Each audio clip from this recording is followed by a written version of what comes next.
चुनाव से पहले भारतीय जनता पार्टी मां गंगा के नाम पर वोट मांगती है और चुनाव के बाद गंगा जल पर 18% जीएसटी लगाती है। मैं पूछना चाहती हूँ आप सबसे, चुनाव से पहले कुछ और, चुनाव के बाद कुछ और, ये रवैया पहली बार नहीं किया गया है भारतीय जनता पार्टी की तरफ से। हर शुभ अवसर पर प्रयोग किया जाने वाला गंगा जल हर हिंदू परिवार में एक अलग मान्यता रखता है। उस गंगा जल पर जब 18% जीएसटी लगे तो क्या होगा आम परिवारों के दिलों पर। जो गंगा जल 30 रुपए में मिलता था उसके ऊपर जब 18% जीएसटी लगेगी तो वो 35 रुपए हो जाएगा। वैसे तो गंगा जल फ्री में उपलब्ध होता है, लेकिन उस पे ये दिखाया जाता है कि पैकेजिंग चार्ज लग रहा है, जीएसटी लग रहा है, सीजीएसटी लग रहा है, उसके बाद उसका रेट बढ़ जाता है। लेकिन भारतीय जनता पार्टी जब मां गंगा के नाम पर वोट मांगती है चुनाव में, तो चुनाव के समय वो ये नहीं बताती कि उस पे कुछ टाइम बाद 18% जीएसटी लग जाएगी। मां गंगा का गंगा जल ऑनलाइन इसके प्राइस हैं 125 रुपए।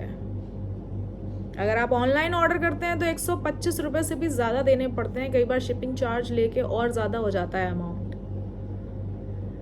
तो गंगा जल पर भी इन्होंने जीएसटी लगाकर ये प्रूफ कर दिया है कि ये मां गंगा के भी नहीं है। तो आम जनता और अंधभक्तों के क्या होंगे? अंधभक्तों को बहुत भरोसा है अपने साहब पर, लेकिन मौत के वक्त जिस गंगा जल को प्रयोग किया जाता है वो गंगा जल 18% जीएसटी के बाद जब इतना महंगा हो गया तो मौत से पहले पीने पर भी वो महंगाई एहसास होगी मरने वाले को। लेकिन भारतीय जनता पार्टी को महंगाई नहीं महसूस होती।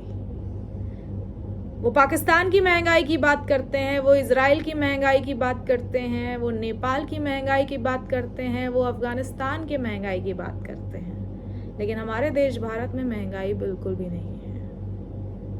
चाहे वो सब्जियां हो, चाहे वो राशन हो, चाहे वो दूध हो, चाहे वो मोटर व्हीकल्स हो, चाहे वो ऑटोमोबाइल्स हो, हर चीज पर जीएसटी, हर चीज पर महंगाई का दंश झेल रही है भारत देश की जनता।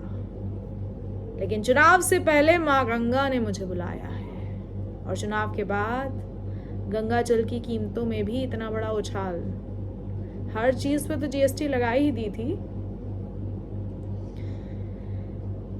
गंगा जल बाकी था। अब गंगा जल पे भी लगा दी गई है, कफन पर भी जीएसटी लगा दी गई है।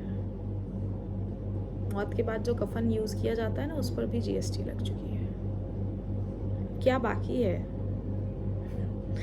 कमेंट बॉक्स में जरूर बताइएगा जिस पे जीएसटी लगना बाकी है भारतीय जनता